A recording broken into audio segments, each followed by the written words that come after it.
Bonjour à tous, j'espère que vous allez bien. On se retrouve pour le dernier brief de cette semaine en ce vendredi 17 février 2023. Petite mise à jour BTC depuis le rejet de la résistance des 25 000. On va en parler, on fera aussi un petit point order flow. On parlera d'Ethereum et on fera un point macro parce que là c'est assez important. Et vous avez demandé EGLD en commentaire, du coup on se fera un EGLD ici d'un point de vue investissement, d'un point de vue swing, etc., etc., etc. Je le rappelle en début de brief, vous pouvez toujours participer au concours, le lien il est en description. Donc c'est le premier lien que vous allez trouver, dans la description et en commentaire pour tenter de gagner 2500 €, donc 500 € à se partager à 5 plus 5 places dans l'école. Donc 10 gagnants au total, il suffit simplement de RT et de like ce tweet, c'est gratuit de A à Z. Follow notre compte Twitter, donc c'est gratuit également, enfin tout est gratuit. Hein. Créer un compte sur BitGet, c'est rapide et sans KYC, donc pas besoin de carte d'identité ni rien, juste un mail, un mot de passe ou un numéro de téléphone et un mot de passe et c'est bon. Et vous mettez votre user ID et vous identifiez un ami. Donc je vous montre un exemple de quelqu'un qui a bien participé. Donc en l'occurrence ici, il a mis son ID, il a identifié son ami et c'est bon ici. Ok, donc même lui par exemple ici c'est bon également. Donc c'est le user ID, ça ressemble à ça. Hein. C'est des chiffres comme ça. Ok. Donc voilà, c'est résultat le 6 mars. Donc vous avez encore du temps pour participer, mais n'hésitez pas. Alors du coup, le Bitcoin, donc on est venu taper la giga résistance des 25 000, donc c'est la résistance ici, pour l'instant toujours pas de cassure, avec le petit signal weekly ici qui confirme bien la résistance, donc on est venu chasser quelques petits stops au-dessus du sommet juste ici, hop, légèrement, on est venu prendre les stops, pas de cassure pour l'instant, est-ce que c'est la fin du monde? Il n'y a pas encore de gros signal de reverse ici, donc pour l'instant non. C'est surtout au niveau du dollar, des taux, que ça se dégrade un petit peu. Enfin, le dollar et les taux redeviennent un petit peu forts. Donc, il y a un gold qui est faible et des assets à risque qui sont faibles. On en parlera, c'est un peu la menace qui plane sur le marché actuellement. Mais en tout cas, pour l'instant, Bitcoin reste haussier. Je l'ai déjà dit plusieurs fois les semaines passées, je le redis maintenant. Si vous avez des stops que vous pouvez déplacer, que vous pouvez améliorer, imaginons vous êtes rentré, je sais pas, sur des structures qui ressemblent à ça. Et depuis la 7, il a eu le temps de faire ça. Le stop, s'il était posé ici, il ne sert plus à rien. Déplacer votre stop sous un autre creux, par exemple ici, ou même en l'occurrence ici, ok, pour pouvoir remonter votre stop et avoir une gestion du risque meilleure. C'est-à-dire, en gros, réduire votre exposition au risque sur le marché et remonter vos stops, ok, et prendre des bénéfices là aussi où vous le pouvez. Maintenant, je reviens sur Bitcoin. Graphiquement, BTC, il est toujours haussier ici, il n'y a pas de problème. Le seul petit truc sur lequel il faut se méfier, c'est au niveau de la macro, mais j'y reviendrai après. Graphiquement, alors, on prend notre précédent creux qui est juste ici, on vient tracer notre FIB. Le niveau important à surveiller, 38,2, donc la zone des 23 700. Actuellement, on a une petite zone de combat pour ce matin, la session européenne, et on verra, sera probablement résolu pendant la session US. Une cassure des 23 340 $, pour moi, sera le signal qu'on perd définitivement le premier arrêt ici. Et je vous parle pas du premier arrêt hyper important, hein, qui est à 21 500. Je vous parle du premier arrêt de ce mouvement ici. Ok, ça, si ça se perd, c'est pas grave. On se donnera rendez-vous où, du coup, si ici ça se perce. En fait, je vous explique. Hein, si on fait une cassure de ce level, là, mon indicateur, il va mettre un petit triangle vert. Ce sera un nouveau signal de creux et on ira probablement défoncer le sommet derrière. En revanche, si ici on perd, on perce. Par exemple, là, vous voyez, hein, il a donné le petit signal vendeur ici. Donc, ce qui va confirmer la grosse résistance dans, en gros, toute cette zone. Ok. Si on remet un signal vert, ici, pour moi, ça sera creux ascendant et on va tenter de bouffer la résistance et d'aller faire un nouveau sommet. Mais pour faire ça, il faut venir clôturer au-dessus. Si on ne clôture pas au-dessus, qu'on vient casser, il n'y aura aucun signal du coup. Et à ce moment-là, on se donne rendez-vous ici. Pourquoi? Parce que dans une dynamique haussière, votre zone optimale pour trouver un creux ascendant, c'est ce qu'on appelle la zone de rechargement ici, 61,8, 78,6. On prend notre creux, on trace notre top, 61,8, 78,6, bottom, on continue. On fait la même chose, on prend notre creux, on prend notre top, la zone de rechargement est là. Et en plus de ça, il y a une zone, enfin ici, j'ai fait exactement le même taf. J'ai pris en gros la zone, je ne sais pas si vous vous souvenez, hein, mais ici où il n'y avait eu aucun retest, on est venu parfaitement, on s'est reverse, nouveau sommet. Là, je refais le même taf. Si le prix ne tient pas ici, qu'on vient casser, pour moi, la zone hyper intéressante, c'est ici d'ailleurs, je vais le mettre, hein, mais ce que j'appelle ici l'imbalance low. Hop, donc c'est le dernier prix de déséquilibre vraiment très important, 22 320, là où il y a le creux dans le volume profile. Et là, pour moi, il y a toute cette zone où on n'a connu aucun retest. Donc la zone pour moi des 22 700, 22 300, elle est très pertinente si on y revient et on verra comment se comporte le prix. Est-ce que le prix va réussir à être maintenu ou pas? Si mon signal ne se déclenche pas ici, hein. Donc si on perd en gros les 23 300, pour moi on se donne rendez-vous dans la zone de rechargement entre 22 800 et 22 100, mais j'ai pour moi vraiment un objectif de retest à 22 300 qui nous attend. Donc si ici ça cède, je m'attends personnellement à ce qu'on puisse revenir vers 22 300 et j'ai ici une zone très pertinente aussi vers les 22 100. Donc pour moi, grosso modo, je dirais vraiment que la zone très pertinente, elle est là, hein. Donc 22 300, 22 100 en cas de retest. Mais ça, on verra bien ce qui se déclenche ou non. Est-ce que déjà on va perdre cette zone ou non? Si on la perd pas, petit signal, on reviendra tester la résistance, soit ça ne cède pas et on fait ça. Si ça cède, let's go. Ok. Vu que la dynamique est haussière, pour moi, tant qu'on maintient les 21 300 maintenant et le premier a réussi à 21 500, on vise des nouveaux sommets. Donc tous les retests dans les zones de rechargement sont d'excellentes entrées pour poursuivre le mouvement. Ok. Le jour où on perd 21 500, là, on rentrera probablement dans quelque chose comme ça. Et donc là, c'est les rebonds. Enfin, il faudra vendre les rebonds, chercher, je vais y arriver, des shorts sur les rebonds pour pouvoir aller localiser la zone de rechargement du rallye ici, donc vers les 19-17 000 $. Ça, encore une fois, pour l'instant, on en est très loin. Ce rallye, il reste haussier pour l'instant. Au niveau des momentum, on avait vu ça hier. Non, ça ici, c'est au niveau des spreads. Au niveau des momentum, pour l'instant, toujours haussier. Il n'y a aucun changement de structure au niveau des momentum. Bon, là, c'est Ether, mais BTC, c'est exactement la même chose. Il y a juste une toute petite divergence ici, mais au niveau de la dynamique sur le RSI, c'est inchangé. C'est-à-dire que là, tant que ce creux est maintenu, la dynamique reste clean. Donc, c'est simple. Si on veut garder le momentum haussier, il faut absolument ici casser là les 23 800, que mon petit signal se déclenche et qu'on aille refaire des nouveaux sommets derrière. Par contre, si on perd ici qu'il n'y a pas de signal, on va avoir un changement au niveau de la structure du momentum et il faudra s'attendre à, pendant plusieurs jours, avoir un momentum baissier, donc un Bitcoin qui viendra chercher la zone dont on a parlé, donc ici je vous le rappelle, mais zone de rechargement ici. Et en 12 heures, pareil, aucun problème, le momentum qui est toujours haussier ici, on a eu le reverse, maintenant on a la création d'un creux.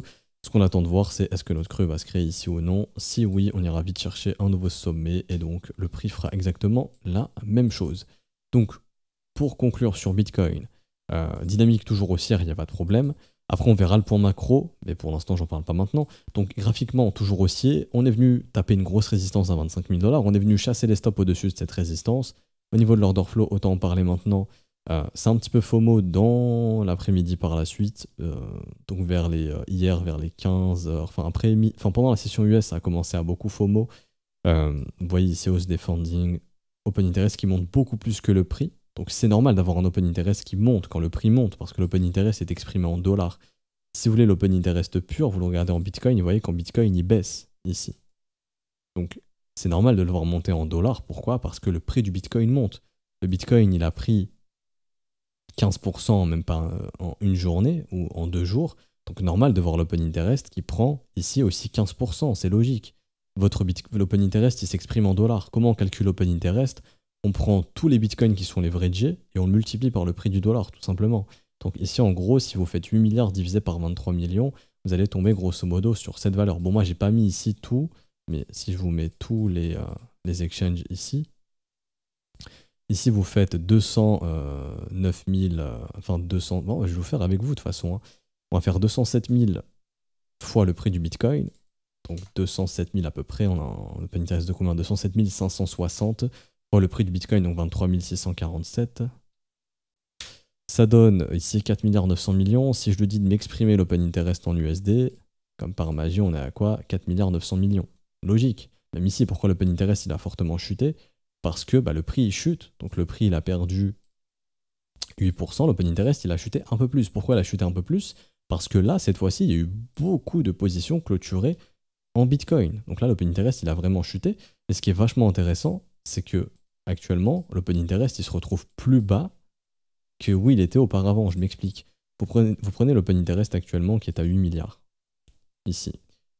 C'est quand le Bitcoin, il était ici à 22 500. Donc il faut se dire qu'il y a un open interest plus faible que quand il était à 22 500. Donc là, tous les mecs qui ont FOMO, on les a bien dégagés. Là, il y a vraiment eu un gros massacre au niveau des leverages. Donc je pense qu'il y a plein de gens qui se sont dit c'est bon, on va éclater les 25, on fout beaucoup de leviers, au final on est venu chasser les stops des vendeurs et bam, on les a défoncés.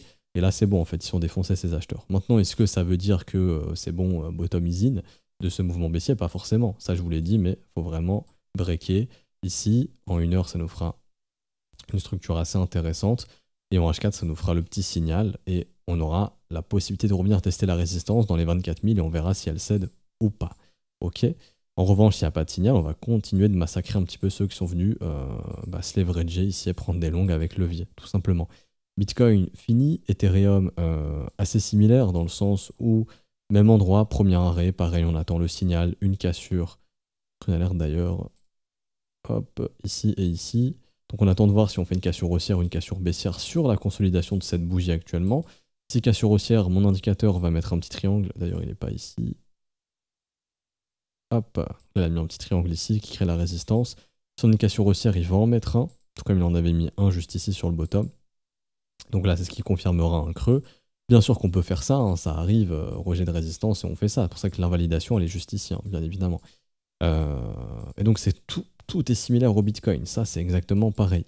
Maintenant, sur Ethereum, toujours pas de cassure de la résistance non plus. La résistance daily, weekly, on n'arrive pas à casser, on chasse les stops, on n'y arrive pas. Pas de rejet non plus pour l'instant, donc pour l'instant, ça va.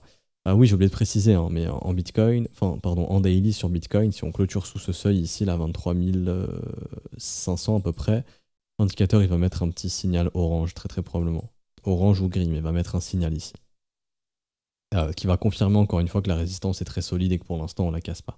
Pour l'instant, il n'y a pas de signal, et du coup, si aujourd'hui on breakout au nord, il n'y aura pas de signal probablement pour aujourd'hui de signal baissier, et on retestera les résistances et on verra si ça casse. ETH, franchement, c'est comme Bitcoin.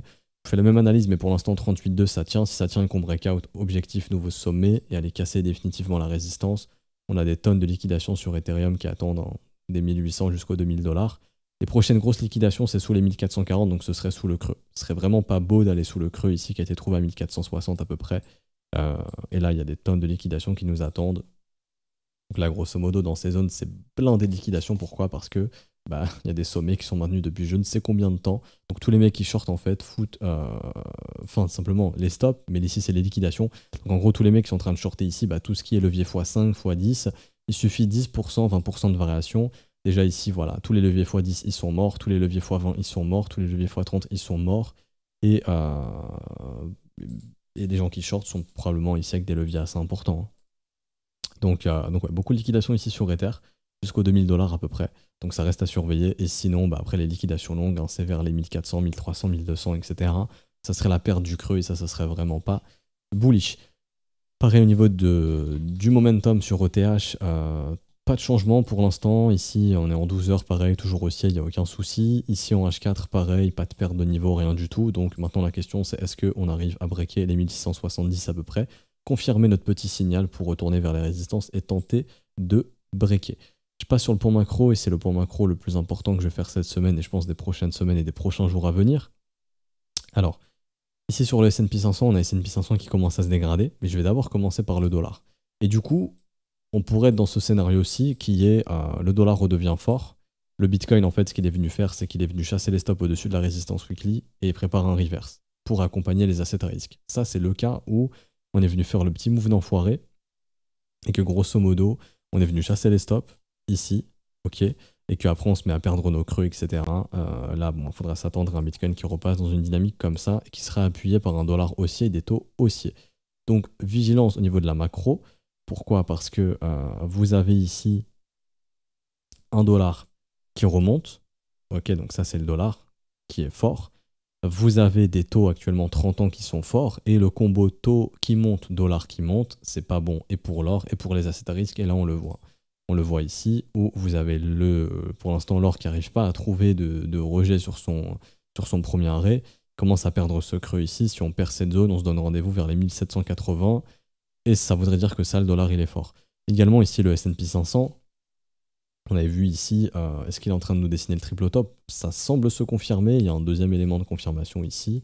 Si on commence à s'installer sous les 4050 points, pas forcément encourageant. Le niveau qui sera important à surveiller sera les 4000 points, bien sûr.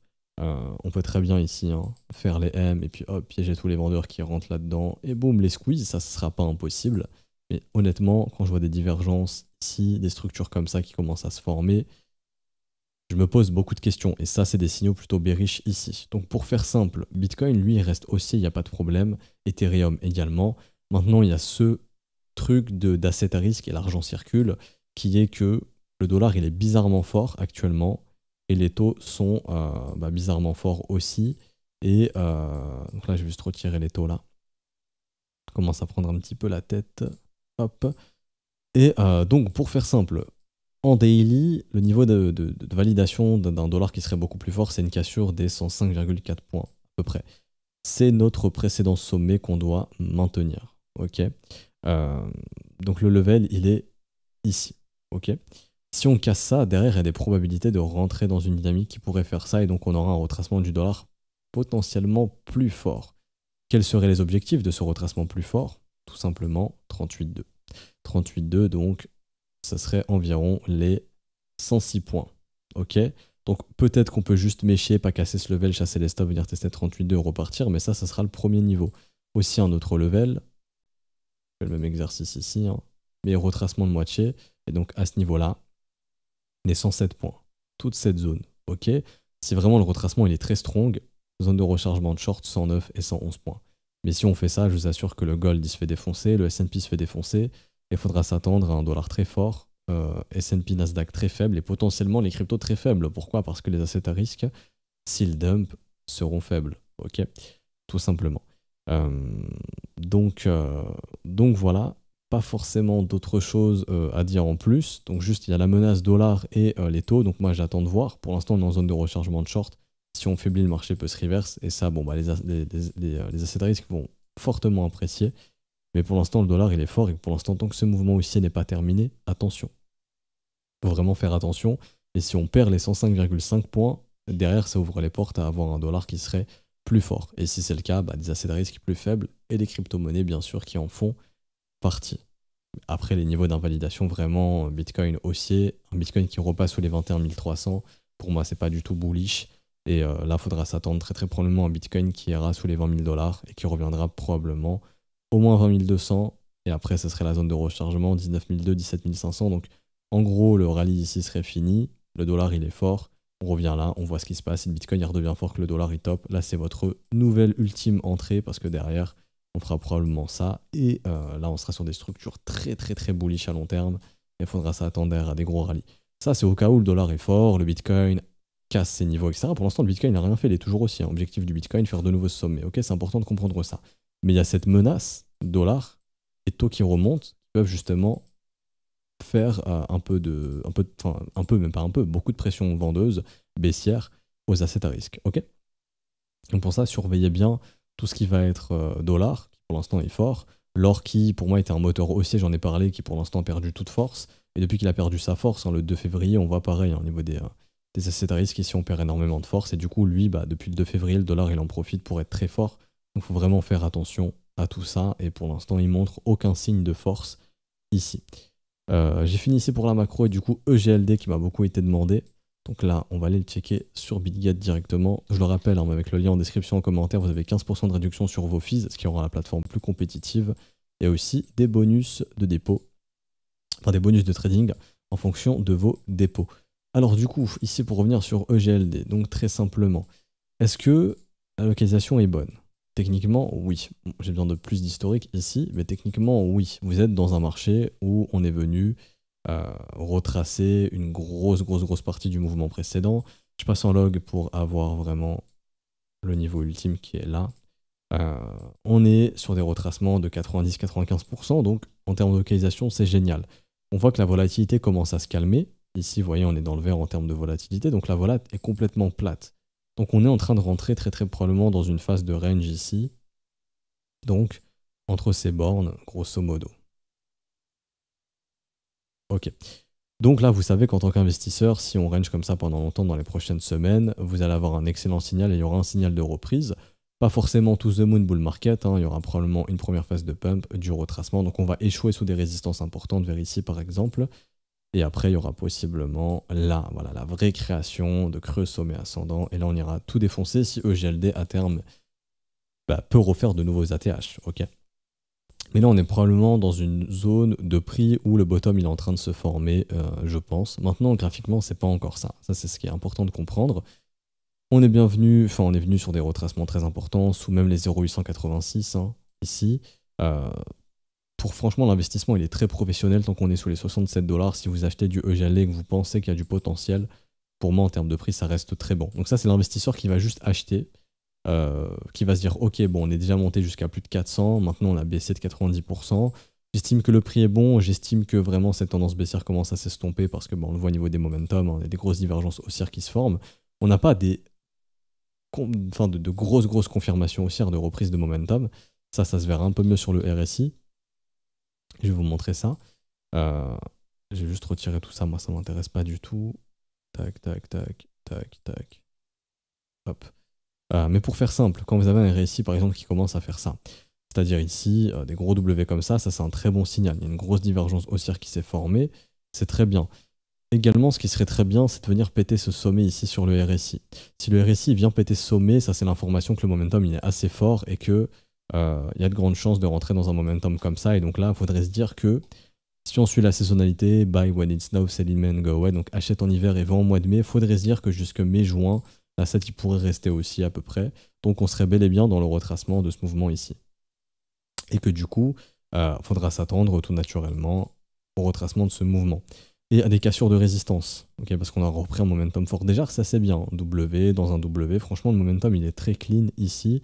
Maintenant la cassure de ce level sera encore une meilleure confirmation. Je ne vous dis pas d'attendre la cassure de ce niveau, je vous dis juste que si c'est le cas, c'est une confirmation supplémentaire pour se dire ok on a un momentum qui est très fort. Maintenant en termes de structure weekly, pour l'instant il n'y a pas encore ici un signal de bottom. Okay. Idéalement ce qui serait bien c'est un retest tôt ou tard, et après une cassure qui là confirmera creux, sommet, et là ça sera un excellent signal.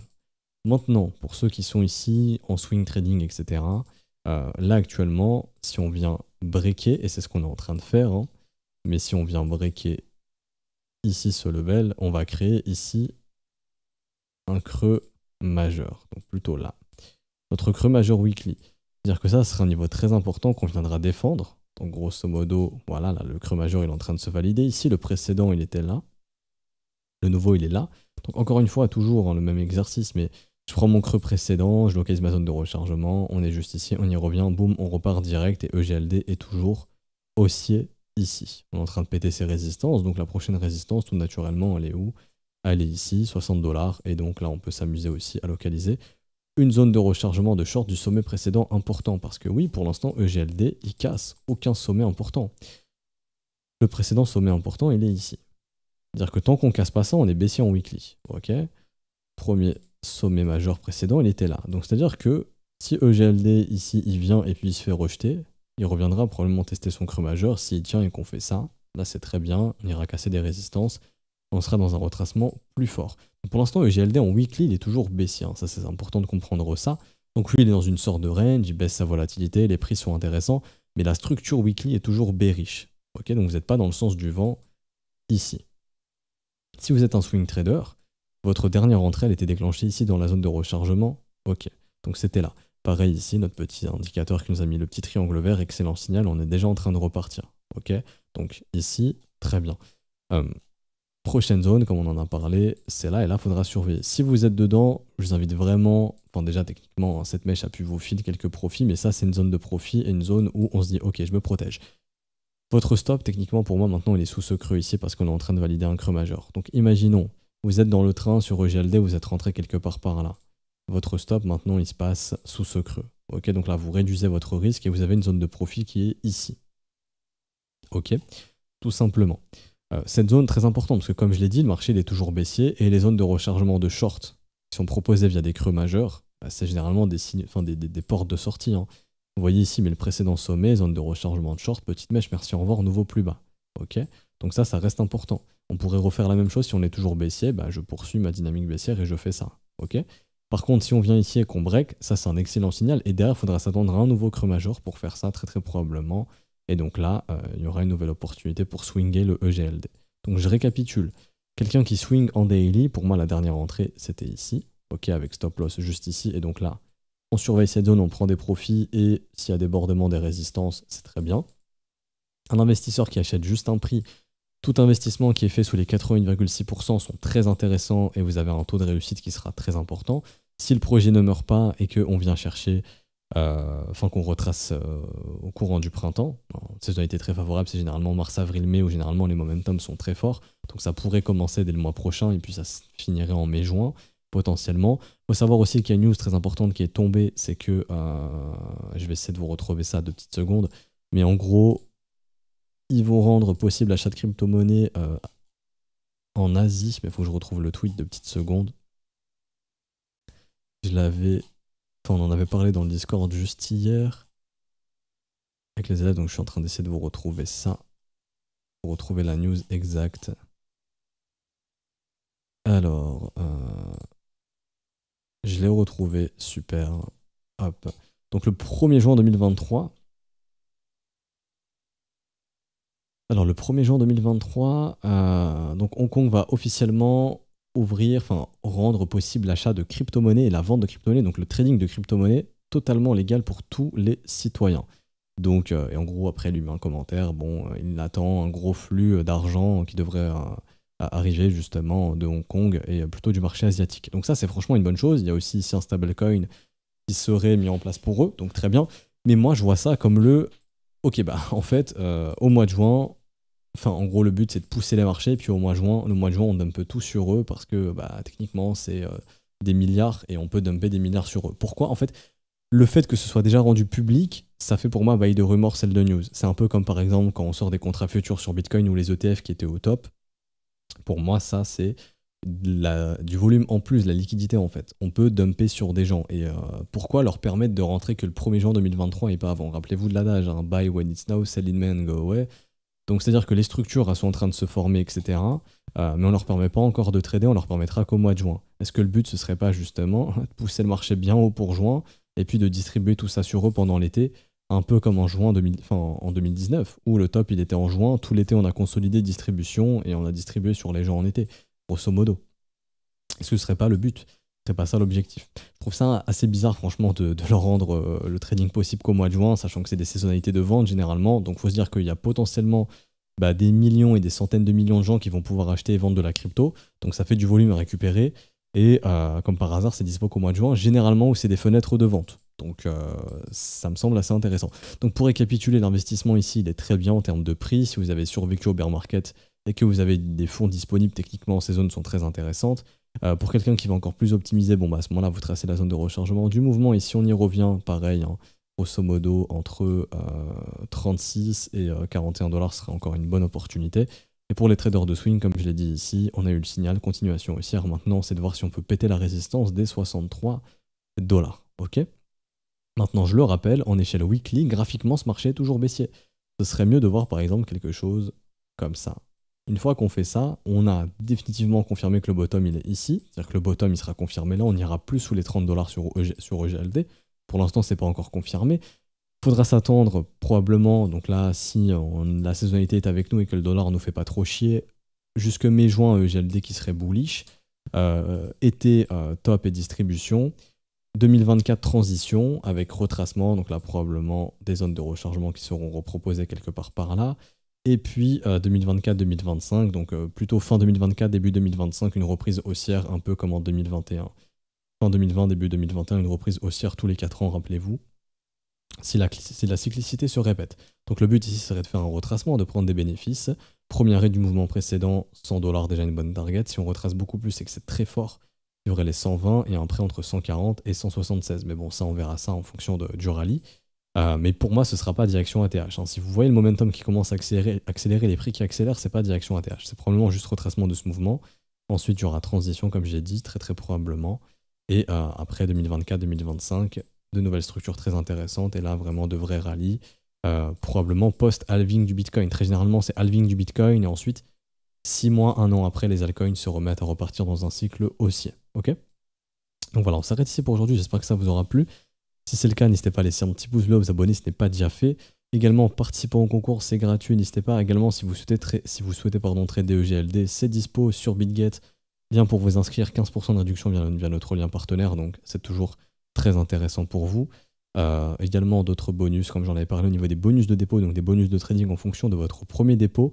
J'ai eu un retour pour ceux qui n'ont pas encore reçu leur bonus de trading. Normalement, c'est traité semaine prochaine, donc mi-fin février, ce sera dispo.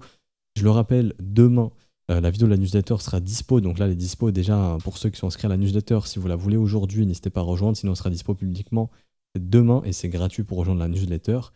Donc je pense qu'on est bon ici. Si vous souhaitez rejoindre l'école et rejoindre le Discord, pareil, tous les liens sont en description et en commentaire.